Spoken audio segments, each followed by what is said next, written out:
السلام عليكم ورحمة الله وبركاته. اليوم جينا نتكلم على المنتخب الوطني والمدرب القادم لفريقنا الوطني. هناك لجنة مكلفة عينها وليد صادي لاختيار المدرب الجديد يقودها شيخ المدربين رابح سعدان.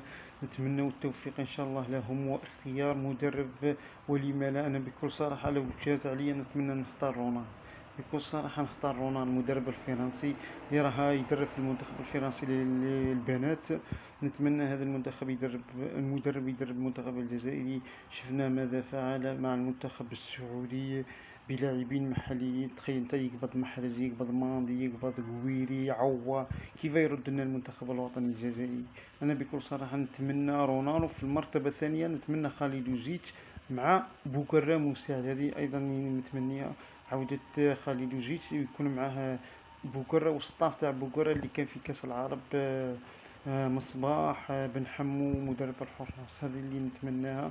وإن شاء الله الاختيار يعود لهذه اللجنة، وإن شاء الله يعرفوا يختاروا مدرب يكون يقود المنتخب الجزائري إلى الأمام إن شاء الله، وتعود الانتصارات ويعود منتخبنا الوطني إن شاء الله. لأننا بكل صراحة عندنا تعداد ثري وثري من اللاعبين يقودهم رياض محرز اللي راه كبير في السن معليش، لكن هناك لاعبين صغار راهم طالعين سيقودهم بالنصر إن شاء الله في المستقبل. نتمنى التوفيق لهذه اللجنة وأيضا رئيس الاتحادية وليد الصادي.